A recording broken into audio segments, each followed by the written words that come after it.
Hola, hoy venimos del Instituto Leixa a hacer unas preguntas a la gente, ¿vale? ¿Cómo te llamas? José Manuel Ríos. Vale, te voy a hacer unas preguntas y tú me tienes que contestar con total sinceridad lo que piensas tú, ¿vale? ¿Qué piensas de la sanidad hoy en día? Está fatal. Fatal. ¿Qué más quieres? Vale. Está fatal. Suficiente, vale. ¿Qué piensas de lo que va a ser la sanidad en un futuro? O sea, ¿va a mejorar, va a empeorar? Peor no creo que pueda ir ya. La verdad, no lo creo. Vale, ¿y qué crees que se puede mejorar en la sanidad? O sea, a nivel personal, de sanitario me refiero, consultas... Consultas, poner más, igual. Sí, o más servicios, ¿no? Lo que no puede ser es que tú te pongas malo y te den cita para dentro de 14 días. Vale. Eso no puede ser. Soy libre. ¡Soy libre! ¿Cómo te llamas? Tamara. Vale, ¿qué piensas sobre la sanidad? Vale, la sanidad debería de ser pública y debería de ser mejor de lo que es, creo. Creo que la están tratando mal, que debería de invertirse más dinero y debería de haber más personal. Vale, ¿y qué piensas de lo que va a ser la sanidad en un futuro? ¿Va a mejorar, va a empeorar? Pues mucho me temo que va a acabar privatizándose todo a largo plazo y espero que no sea así. Vale, genial. Y ahora, ¿qué crees que es lo que se puede mejorar? ¿Aumentar personal sanitario, citas? ¿Qué? Más personal y lo que te decía, que yo creo que una vez que tienes el diagnóstico la cosa ya va mucho mejor y va más rápido, pero llegar a un diagnóstico cuesta, porque como que parece que te tienen que hacer una prueba que no te quieren hacer porque vale X euros, ¿no? Entonces te van diciendo, no, como falta, no sé si... exactitud a la hora de diagnosticar. Vale. Mi opinión, que yo tampoco tengo mucha experiencia, pero por la experiencia que veo con mis padres... ¿Qué piensas sobre la sanidad hoy en día? Bueno, la sanidad, me imagino que te refieres a la pública. Sí. Tiene bastantes fallos porque se está derivando mucho a la sanidad privada. Precisamente, ahí ya vamos a hablar de política, donde yo no quería entrar. Al PP le interesa que privatizar todo, incluida la sanidad. Vale.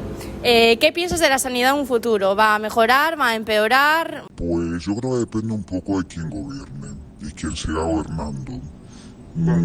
Es así de simple, o sea, no hay más. Eso va a depender de quién gobierne. Si gobierna un partido de derechas, van a tirar a privatizar la sanidad. Si gobierna la izquierda, lo normal es que siga la sanidad pública, perdón.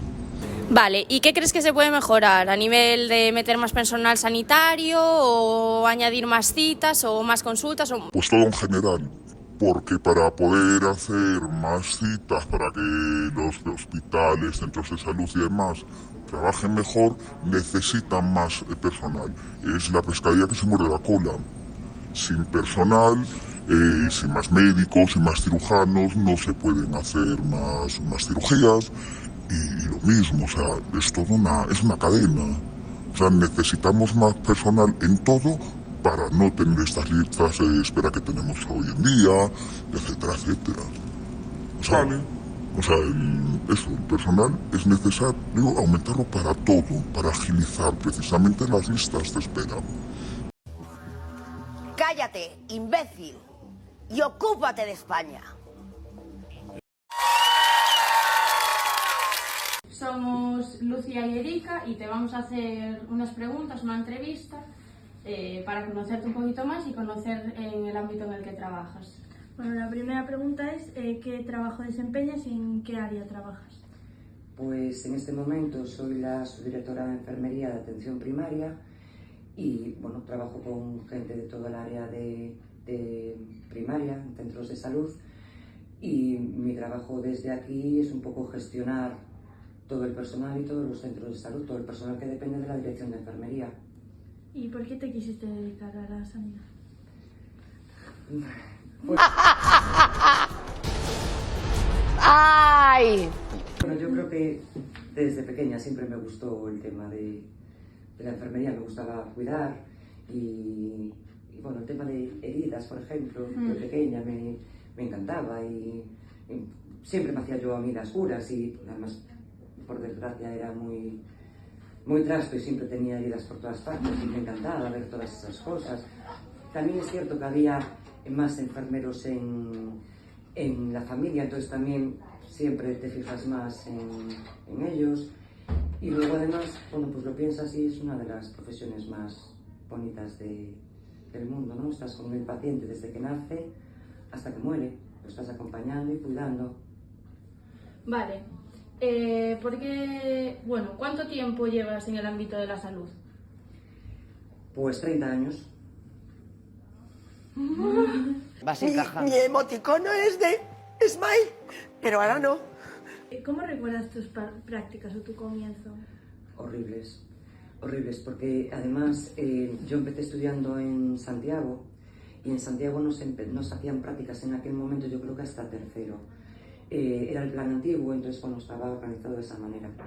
Entonces hice un traslado de matrícula para Ferrol y en Ferrol estaban con el plan nuevo y ya se hacían prácticas en primero, unas prácticas yo creo que eran en la escuela, no eran en el hospital, pero bueno, algo había.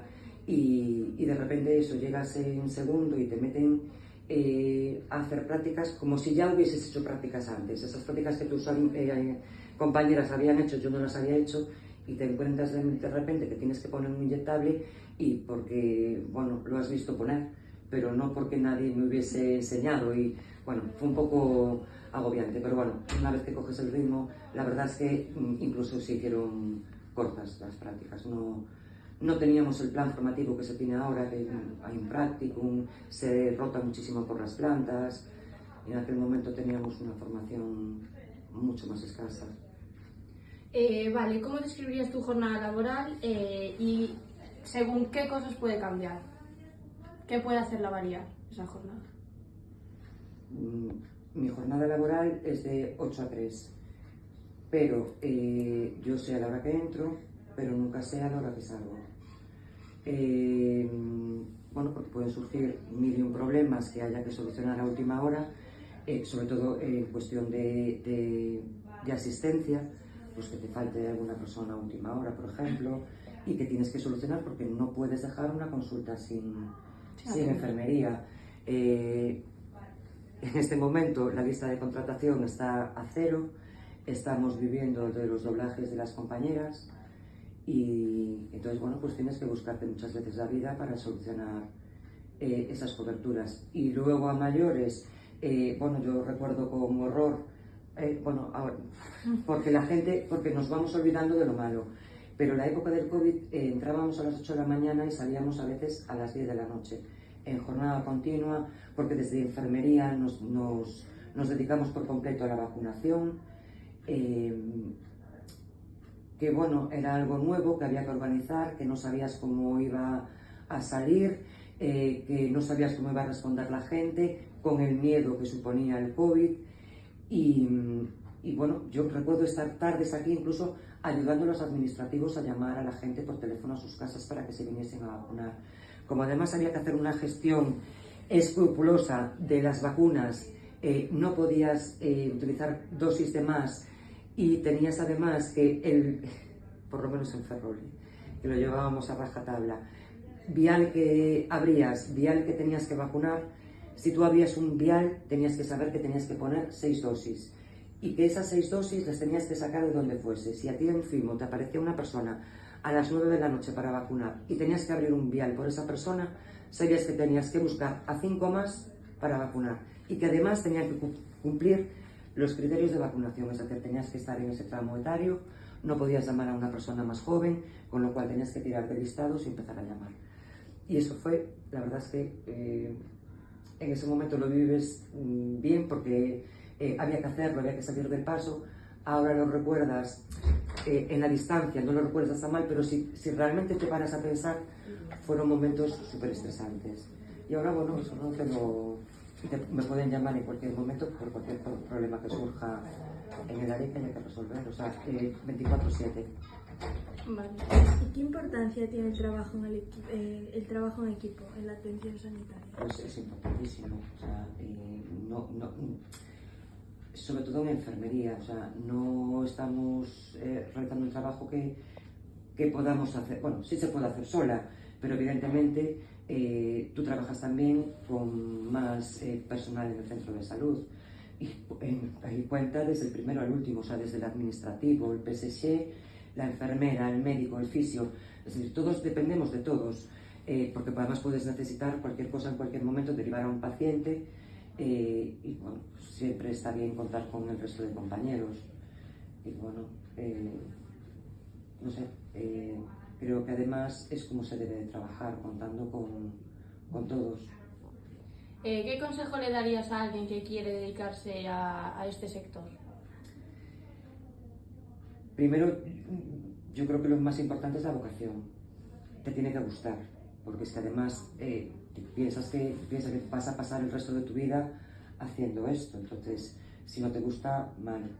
Sé que es una frase muy manida, pero sí que es cierto que lo mejor es trabajar en aquello que te gusta, porque no lo ves como un trabajo, lo ves, bueno, más como, bueno, hacer lo que me gusta es no un hobby, pero se trabaja de otra manera. Sí, te cuesta menos. Te cuesta mucho menos y bueno, esto requiere dedicación, entonces mejor trabajar en algo que te gusta y que sea vocacional. Y además, trabajar de enfermera, si no te gusta, es complicado, porque hay situaciones duras y, bueno, mejor que te guste.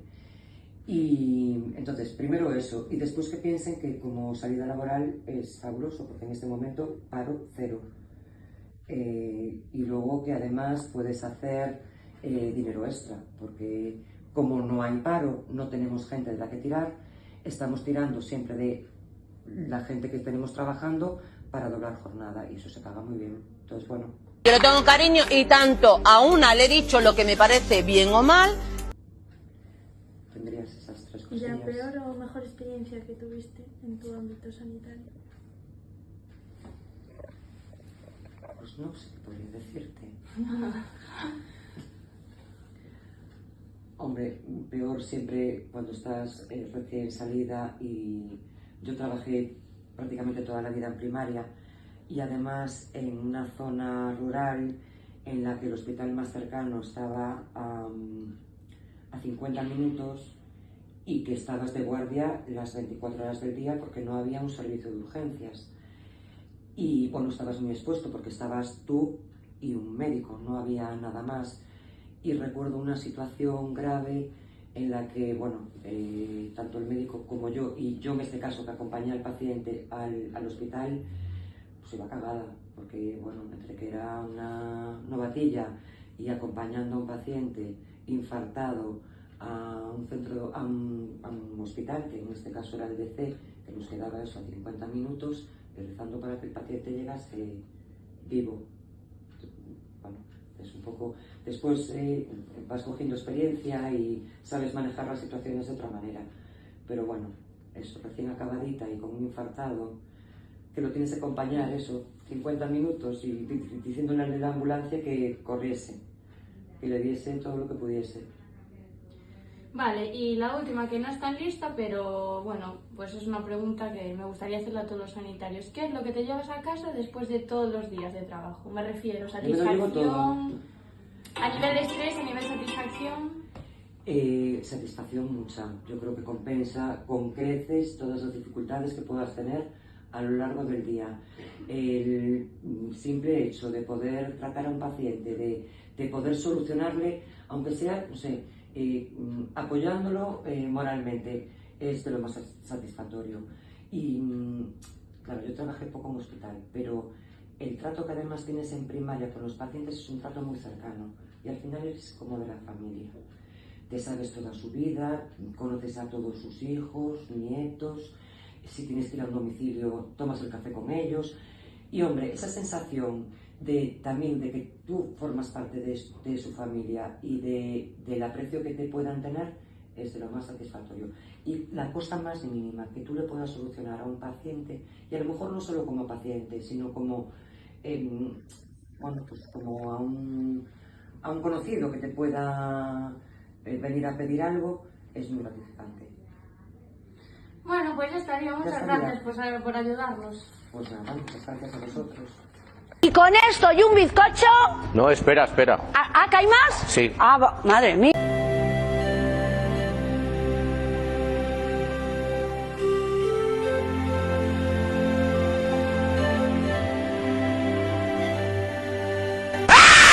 Ay, Jesús, María y José. Vale. ¿Cómo se distribuye el personal?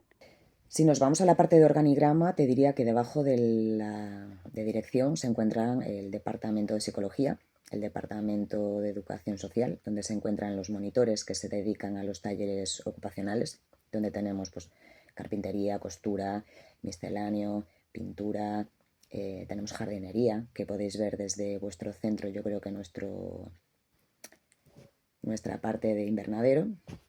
Luego también tenemos educación social, que junto con la parte de terapeuta ocupacional se encarga de los chicos con más dificultades. Y luego tenemos la parte de médico, donde se encuentran los grupos, el equipo enfermería. Debajo se encuentran las encargadas de unidad, que estaríamos mi compañera y yo, y debajo se encuentra el personal cuidador. Tener en cuenta que nosotros, los chicos al vivir allí, también tenemos una gobernanta, digamos, que se encarga del personal de cocina, y tenemos personal de limpieza, que tenemos también lavandería y se encarga de la parte de office. Eso sería básicamente el grueso del equipo. La segunda, ¿qué estrategias se utilizan para manejar situaciones difíciles o crisis emocionales?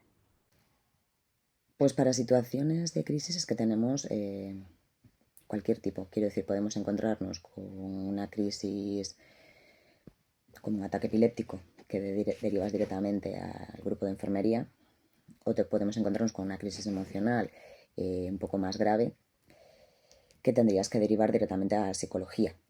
El personal cuidador tiene instrucciones muy concretas. Luego también tenemos que tener en cuenta que la mayoría de la gente lleva muchos años trabajando con estos usuarios y sabemos un poquito por dónde pueden salir, cuáles son un poquito su historia, entonces, y cuáles son sus manías. Entonces, ante un problema, directamente derivamos al equipo de psicología, que es el maravilloso y es el que se encarga de este tipo de problemas. Si en cambio nos vamos a qué puede ser el problema de que alguno de los usuarios tiene un problema en la parte de los talleres, directamente se deriva al educador social. Y si fuera en la parte de los chicos que tienen un poquito más de dificultad, se derivaría directamente al educador. Todo esto, el equipo técnico trabaja en conjunto y todos son conocedores de todos los procedimientos de todos los usuarios. Esto también hay que tenerlo en cuenta porque se trabaja en grupo. Cada usuario se hace un seguimiento de todo el equipo técnico. 3. ¿Hay algo que hayas aprendido sobre la empatía y la paciencia en tu trabajo? Empatía y paciencia, pues es lo que he aprendido los años que llevo trabajando aquí.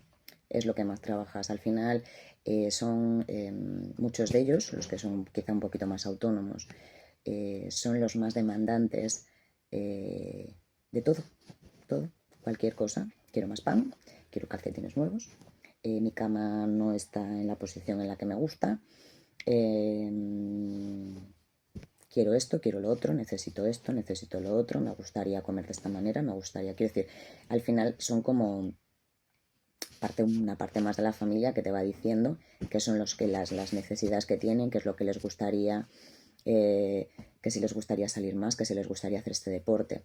Entonces al final son todos los días un montón de decenas de chicos que te están diciendo y chicas lo que necesitan, lo que quieren, lo que desearían. Y hay que explicarles todos los días que cada una de las cosas lleva su tiempo, que son muchos, que no se puede hacer todo a la vez, que no todo es para ayer.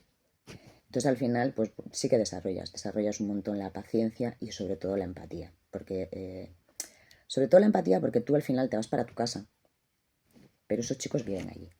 Entonces sí tienes que desarrollar, porque cada uno tiene su vida, te cuenta, vives con ellos un montón de experiencias y sí desarrollas la empatía, o sí, y es maravilloso. 4, creo. ¿Qué límites... Espera, otra vez, déjame, porque aquí Lucía, madre mía, entre que no veo un carallo. ¿Qué límites crees que son importantes mantener con los pacientes? Claro, nosotros no los llamamos pacientes como en el hospital los llamamos usuarios. Entonces, vamos a ver, ¿qué límites crees? Pues yo creo que es importante tampoco no mezclar. Es decir, saber que lo que decía antes, tú te vas para casa, entonces puedes cogerlos un montón de aprecio, puedes empatizar con ellos, puedes... pero sí que es cierto que no puedes tampoco dejar que ellos formen parte, digamos, de tu...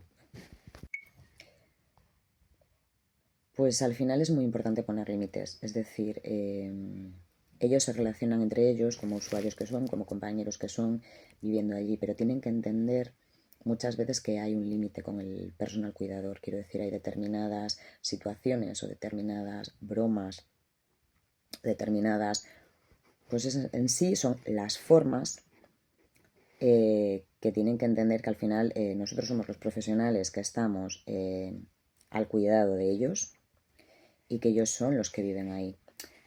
Por eso tenemos mucho cuidado de determinadas cosas de nuestra vida privada. No deben de saberlo, no deben de tomar, no podemos tener una confianza excesiva. Quiero decir, tenemos que mantener siempre un margen, un espacio. Tiene que crearse ese espacio profesional en el que ellos sepan, ellos y ellas sepan la diferencia entre el compañero de al lado y el personal que está trabajando allí. 5. ¿Qué es lo más gratificante de tu trabajo? Pues lo más gratificante, pues yo te diría todo. Para mí, el haber acabado aquí, después de haber pasado por parte deportiva, después de haber sido monitora un montón de años, el haber estado en un montón de puestos distintos, porque en este lado, o sea, en este centro he estado de monitora, he estado de gobernanta, he estado de encargada de unidad y de cuidadora. Al final ves, digamos, todas las partes un poquito del centro, y pues, la mayoría de las funciones que no son técnicas. Y es muy gratificante ver la evolución de a veces de cada uno de los usuarios y conocer en profundidad un poquito más a cada uno de ellos. La verdad es que es muy gratificante descubrir, además que puedes estar ahí 2 años y no saber cosas de algunos de ellos e ir descubriéndolas poco a poco, descubrir qué cosas pueden hacer y en qué cosas te sorprenden. La verdad es que pues, es una de las partes más gratificantes y poder ayudarlos, estar ahí, es lo más gratificante. La verdad es que sí, me quedo con eso. Y 6. ¿Por qué estudiaste esto? ¿Qué te motivó a estudiarlo?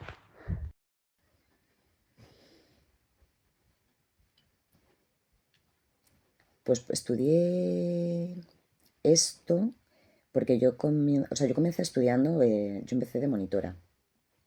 Luego estudié para ser, estudié natación para discapacidad, monitora de natación para discapacitados, discapacidad física, y fue donde hice las prácticas. Y ya el tema de la discapacidad, porque muchas veces la discapacidad física va unida a la psíquica. Entonces al final vas tratando con este tipo de personas.